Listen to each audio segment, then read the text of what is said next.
Halo kaum-kaum rebahan, apa kabar kalian? Mimin balik lagi buat nemenin waktu suntuk kalian. Kali ini Mimin akan bahas cerita tentang ritual penumbalan. Film yang akan Mimin bahas kali ini menceritakan seorang putri kerajaan yang dijadikan tumbal persembahan kepada seekor kakek buyut kadal atau bisa kita sebut naga. Sebelum lanjut ke ceritanya, jangan lupa support Mimin dengan cara subrek, like, dan komen, agar Mimin semangat membahas cerita buat kalian. Bagaimana keseruan ceritanya? Markibas. Mari kita bahas.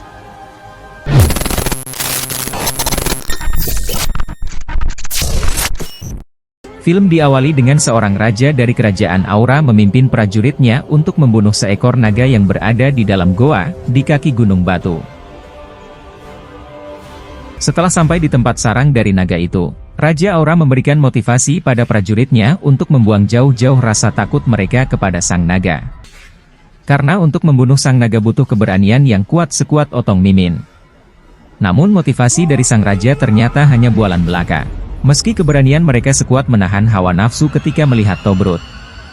Sang naga dengan mudah melenyapkan mereka dengan jurus semburan maut dari neraka yang menjadikan mereka seperti ayam panggang. Dan akhirnya Raja Aura harus menyerah. Ratusan tahun kemudian, kita diperlihatkan dengan putri kerajaan yang bernama Elodie, yang sedang memotong kayu bersama adiknya yang bernama Floria. Karena krisis panganlah yang mengharuskan mereka mengerjakan pekerjaan ini, di mana tanah di sekitar kerajaan sangat gersang dan dipenuhi salju yang mengakibatkan tanah tidak bisa ditanami apapun. Di saat itu Elodie dan Floria melihat gerobak kuda yang mengarah ke kerajaan mereka. Karena penasaran, mereka pun pulang ke kerajaan dan melihat ayah serta ibu tirinya sedang berbicara dengan orang yang mereka lihat tadi.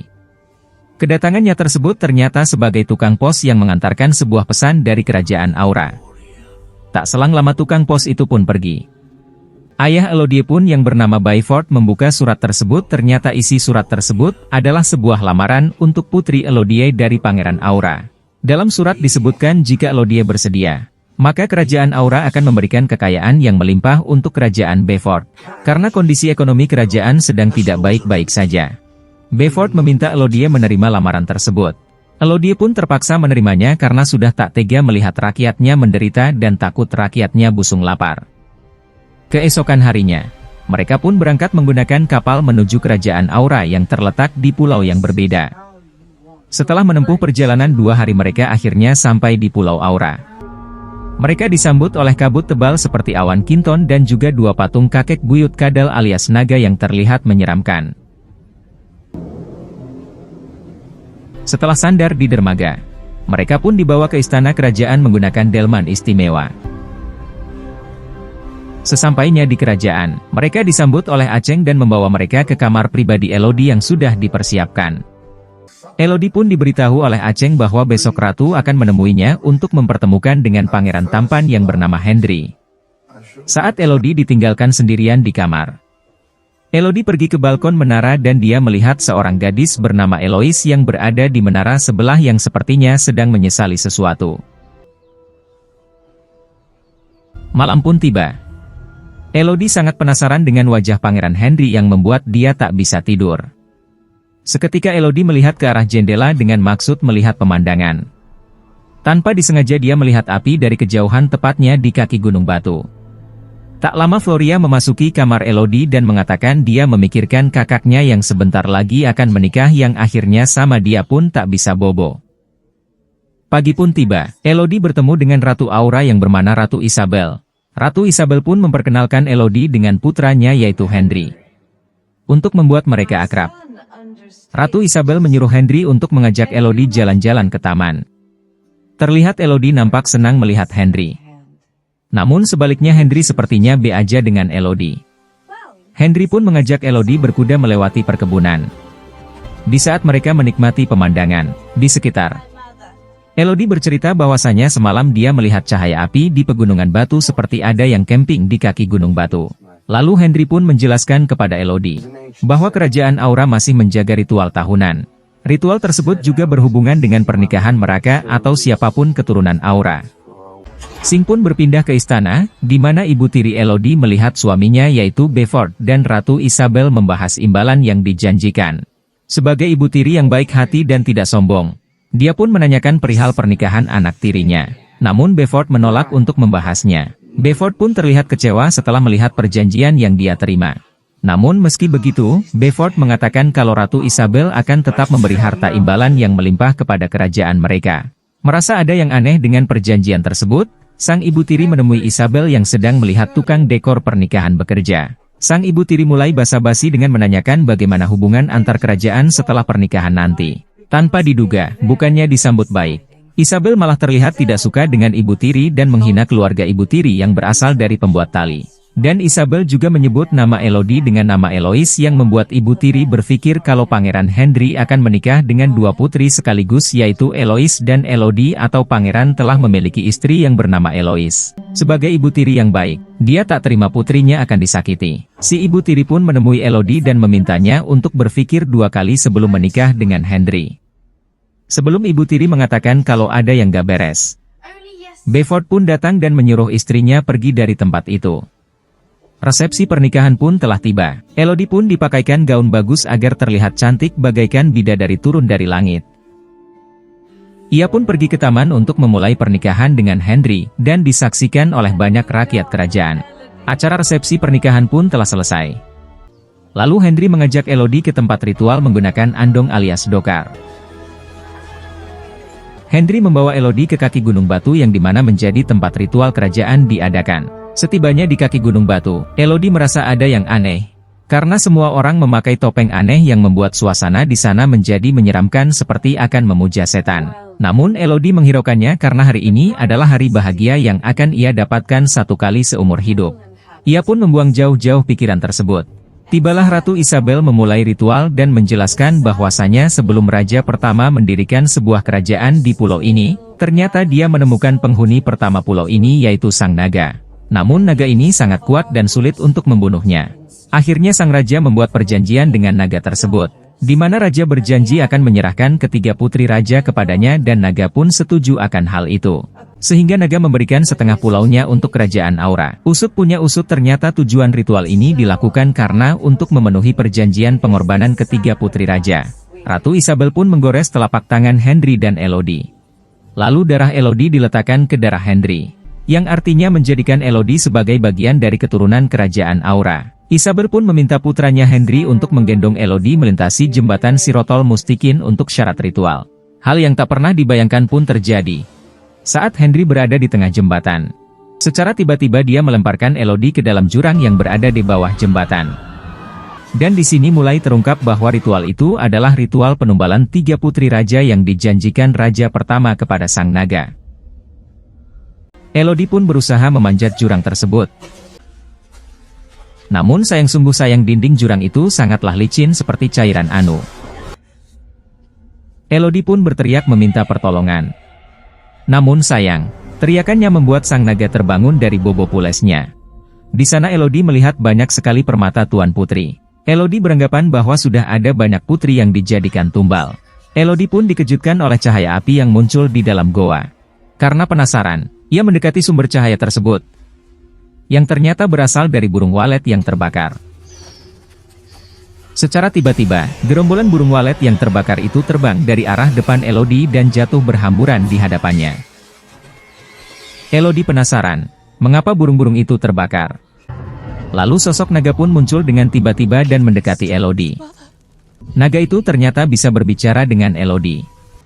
Sang naga memberitahu Elodie kalau kerajaan Aura memiliki hutang pinjol yang sudah jatuh tempo, di mana setiap generasi kerajaan Aura harus menumbalkan putrinya kepada Sang Naga. Sang Naga juga memberitahu jika setiap putri yang dikirim ke gua ini memiliki bau darah bangsa Aura, namun nyatanya salah. Bau tersebut karena tercampurnya darah bangsa Aura dengan korban sehingga terciptalah bau bangsa Aura.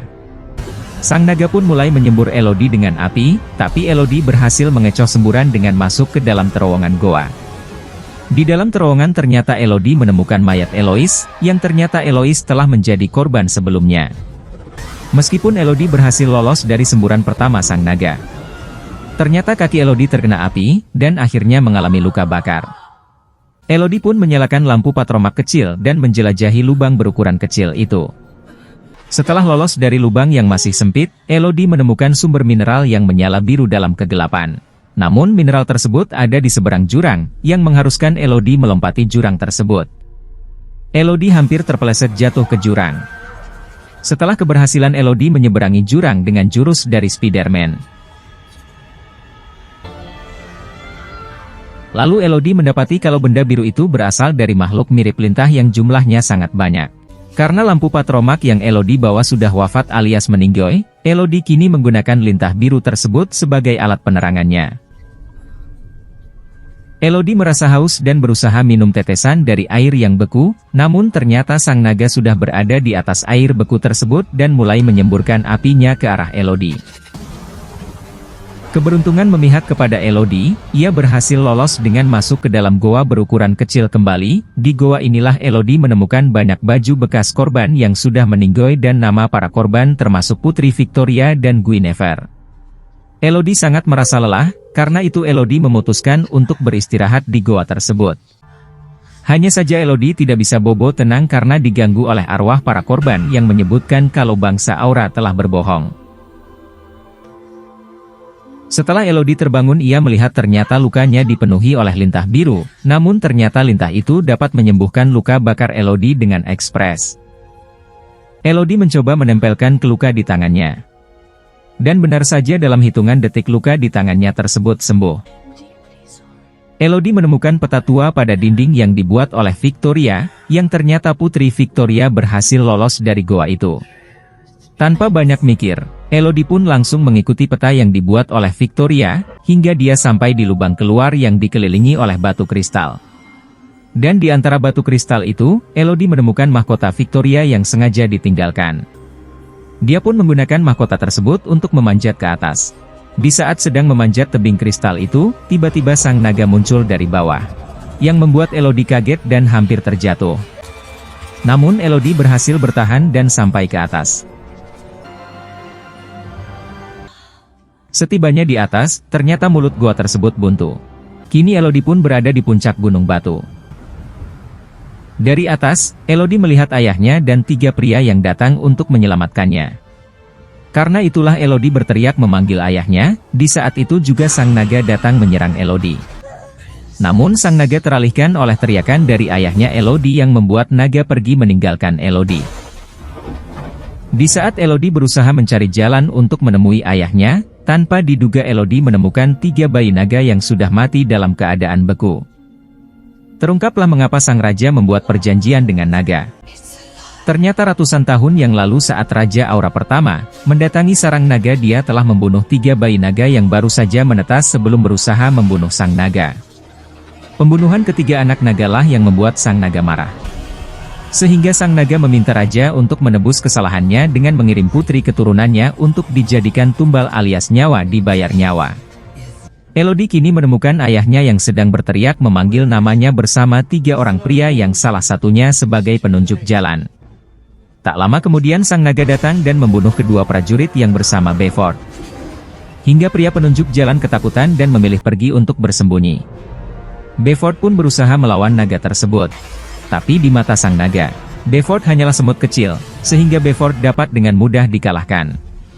Di saat sang naga akan menusuk Beaufort dengan kukunya, tanpa disengaja Elodie sedikit mendesah dan menimbulkan suara. Sehingga naga tersebut mencari Elodie yang bersembunyi di balik pilar batu. Sebelum naga itu menemukan Elodie, ia terpancing oleh suara pria penunjuk jalan yang bersembunyi. Saat naga sedang memburu penunjuk jalan, Elodie menghampiri ayahnya yang sedang sekarat. Sebelum Beaufort meninggal, ia meminta Elodie untuk segera naik ke atas untuk kabur. Di saat Elodie sedang berusaha naik ke atas menggunakan tali rafia, sang naga datang dan menyemburkan api ke arah Elodie. Namun keberuntungan masih berpihak pada Elodie yang akhirnya berhasil naik ke atas dan melarikan diri dengan berkuda bagaikan koboi Texas. Baru pertama kali ada korban yang berhasil lolos, sehingga membuat sang naga marah. Ia pun membakar seluruh wilayah hutan yang membuat Ratu Isabel ketar-ketir ketakutan. Menyadari Elodie berhasil kabur, Isabel pun menculik Floria dan akan menjadikannya sebagai tumbal pengganti Elodie. Di sini terlihat Elodie yang sedang bersembunyi di balik batu, bertemu ibunya yang memberitahu kalau Isabel membawa Floria ke gunung. Tanpa banyak pikir, Elodie bergegas pergi untuk mencegah Isabel. Namun sayangnya Elodie terlambat datang bulan. Ternyata Isabel telah mencampurkan darahnya sendiri dengan Floria dan melemparkannya ke jurang. Setibanya di jembatan Sirotol Mustikin, Elodie turun menggunakan tali jembatan ke dasar jurang. Tetapi sang naga lebih dulu berhasil menangkap Floria. Dengan kepintarannya, Elodie membuat pengalihan dengan menyusun baju prajurit. Setelah baju tersebut terjatuh, sang naga segera pergi dari sarangnya menuju sumber suara. Sedangkan Elodie langsung menyadarkan Floria dan memintanya untuk bersembunyi. Ketika sang naga datang kembali, Elodie secara mengejutkan menodongkan pedang ke mata sang naga. Namun dia tak memiliki nyali untuk menyerang si naga. Akhirnya sang naga menyemburkan apinya ke arah Elodie. Namun Elodie berhasil selamat dengan meloncat ke dalam kolam ikan koi. Saat Elodie akan mengambil kembali pedangnya, sang naga lebih dulu menangkap Elodie. Tetapi Elodie melakukan perlawanan dengan menusukkan belati ke mata sang naga. Kini Elodie pun berhasil mengambil pedangnya dan menusuk kaki sang naga. Saat sang naga berjalan sempoyongan, Elodie melihat dinding berombak yang dapat memantulkan angin. Elodie memancing naga ke dinding tersebut dan memintanya untuk membunuhnya dengan api. Saat sang naga menyemburkan api, Elodie langsung melompat, sehingga api tersebut memantul dan mengenai kepala si naga. Naga pun merintih kesakitan dan berhasil dikalahkan. Elodie memberitahu sang naga kalau selama ini ia dikibulin oleh bangsa Aura. Ia menjelaskan bahwa para wanita yang dikirim ke sini bukanlah putri keturunan bangsa Aura, melainkan putri kerajaan lain yang dicampur darahnya dengan bangsa Aura. Sehingga darah yang dicium sang naga akan sama dengan darah bangsa Aura. Merasa jatuh harga dirinya karena kalah oleh Elodie, sang naga meminta Elodie untuk membunuhnya. Tetapi Elodie menolak dan malah menyembuhkan luka sang naga dengan lintah biru yang bisa menyembuhkan luka bakar. Karena kebaikan Elodie, sang naga pun akhirnya menjadi teman Elodie. Elodie kemudian kembali ke Istana Aura. Di sana Isabel sedang menikahkan Henry dengan putri kerajaan lain yang akan dijadikan tumbal. Tak mau hal itu terjadi, Elodie mendekati sang putri dan memintanya agar segera pergi membawa keluarganya, serta menyuruh orang yang bukan keturunan Aura untuk pergi meninggalkan istana. Di saat bersamaan sang naga datang. Karena telah dibohongi, sang naga membakar Isabel dan seluruh warganya. Ia juga membakar seluruh kerajaan Aura. Elodie pun keluar dari istana Aura dengan diiringi naga. Keesokan harinya, Elodie, Floria, dan ibu tiri kembali ke kerajaan dengan membawa sang naga yang akan selalu menjaga Elodie dan kerajaannya. Dan film pun berakhir. Oke, itulah cerita dari film Damsel. Bagaimana menurut kalian film tersebut? Silahkan diskusikan di kolom komentar. Dan semoga kalian terhibur dengan apa yang sudah Mimin bahas. Sampai jumpa di video selanjutnya.